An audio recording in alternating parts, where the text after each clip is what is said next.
আসসালামু আলাইকুম বন্ধুরা, আশা করি আপনারা সকলেই ভালো আছেন আর আপনারা শুনছেন ইসলামিক গল্পের আসর। আজকের এই ভিডিওতে থাকছে আমাদের প্রিয় নবী হজরত মুহাম্মদ সাল্লাল্লাহু আলাইহি ওয়াসাল্লামের মহানুভবতা সম্পর্কে। আশা করি ভিডিওটি আপনাদের ভালো লাগবে ইনশাআল্লাহ। তাই ভিডিওটি না টেনে সম্পূর্ণ শোনার অনুরোধ রইল।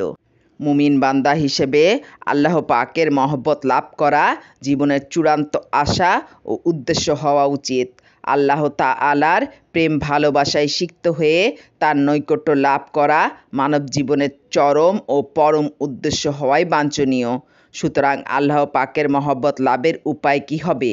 এ প্রসঙ্গে আল্লাহ রব্বুল আলামিন ঘোষণা করেন, হে নবী, আপনি বলে দিন, যদি তোমরা আল্লাহকে ভালোবাসতে চাও তাহলে আমার অনুসরণ করো।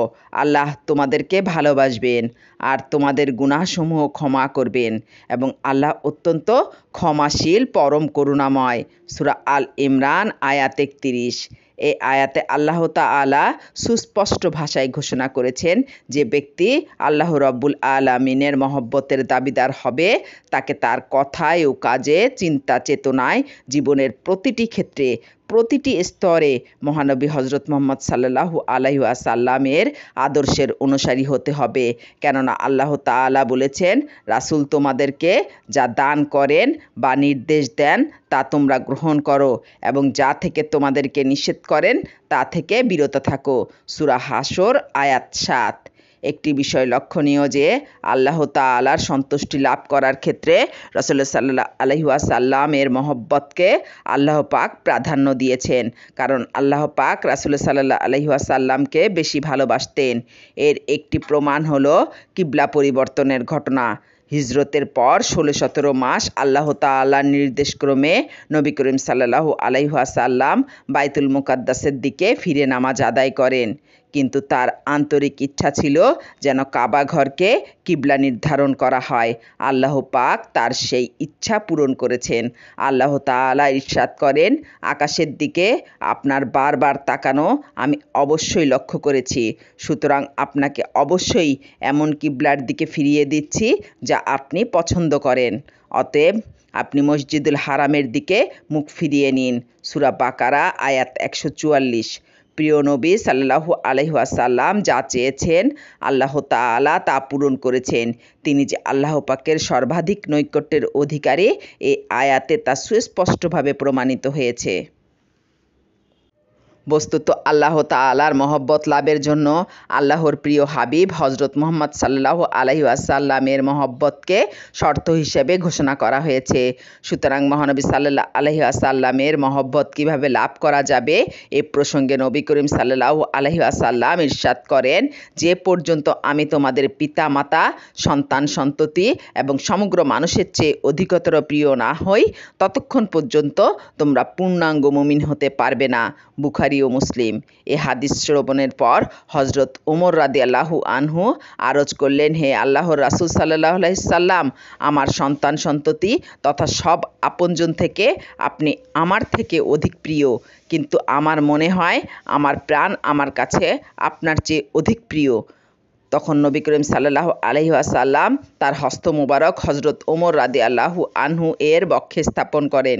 একটু পর হজরত ওমর রাদিয়াল্লাহু আনহু বললেন, হে আল্লাহর রাসূল সাল্লাল্লাহু আলাইহি সাল্লাম, এখন আপনি আমার প্রাণের চেয়েও বেশি প্রিয়।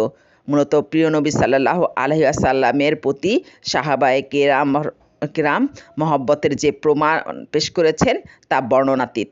একবার মক্কা মুআজ্জমায় এই গুঞ্জন ছড়িয়ে পড়ল যে কাফেররা নবী করিম সাল্লাল্লাহু আলাইহি ওয়াসাল্লামকে বন্দী করেছে অথবা শহীদ করেছে।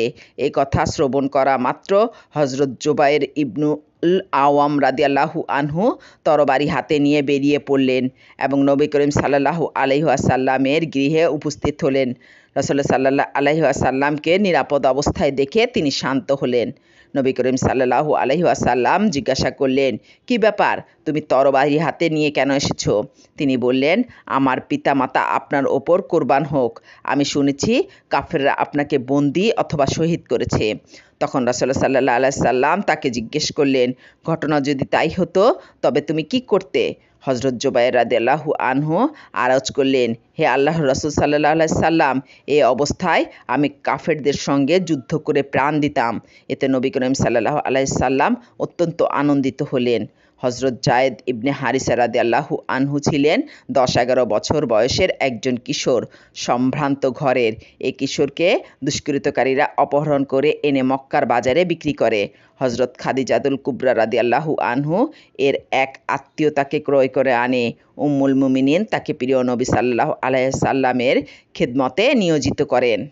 কিছুদিন পর খোঁজ পেয়ে তার পিতামহ তাকে নেওয়ার জন্য আগমন করে, কিন্তু এরই মধ্যে রাসূল সাল্লাল্লাহু আলাইহি সাল্লামের মহব্বত তার অন্তরে স্থান করে নিয়েছে।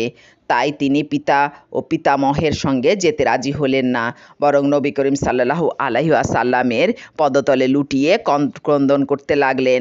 প্রিয় নবী সাল্লাল্লাহু আলাইহি সাল্লাম তাকে বুকে টেনে নিলেন এবং ঘোষণা করলেন, আজ থেকে তুমি আমার পুত্র। বস্তুত মহানবী সাল্লাল্লাহু আলাইহি সাল্লামের প্রতি সাহাবায়ে কেরামের ভালোবাসা ও মহব্বতের কথা বলে শেষ করা যাবে না।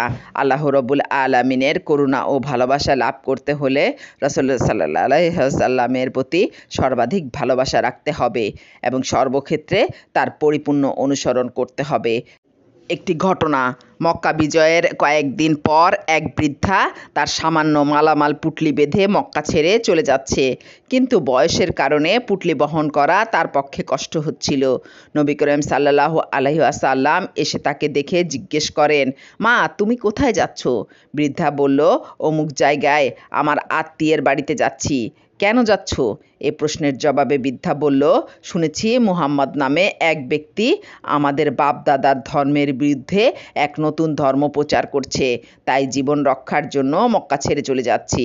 রাসূল সাল্লাল্লাহু আলাইহি ওয়াসাল্লাম এবার বৃদ্ধার বোঝাটি নিজের কাঁধে তুলে নিয়ে বললেন, মা তুমি আমার সঙ্গে চলো, তোমাকে বাড়ি পৌঁছে দেব। বৃদ্ধাকে তার আত্মীয়ের বাড়ি দিয়ে নবী করিম সাল্লাল্লাহু আলাইহি ওয়াসাল্লাম বললেন, তুমি এখানে থাকো, আমি যাচ্ছি। বৃদ্ধা বলল, বাবা তুমি কে? আমার জন্য এত কষ্ট করেছ? দিনের নবী বললেন, আমার নাম মুহাম্মদ।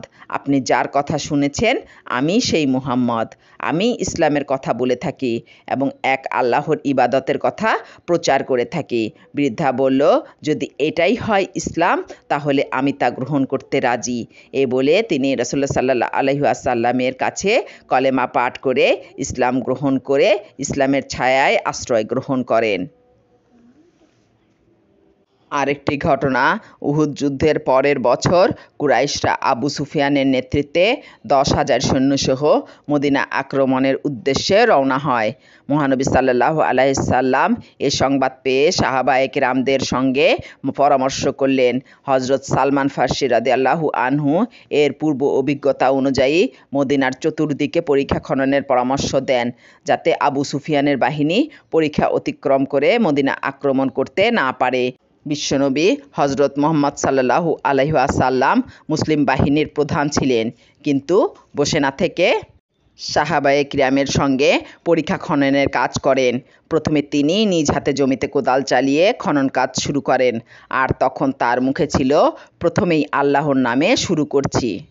আল্লাহ তাআলার মহব্বত লাভের জন্য সাহাবায়ে কেরামদের মতো নবী করিম সাল্লাল্লাহু আলাইহি সাল্লামের প্রতি আন্তরিক মহব্বত রাখতে হবে।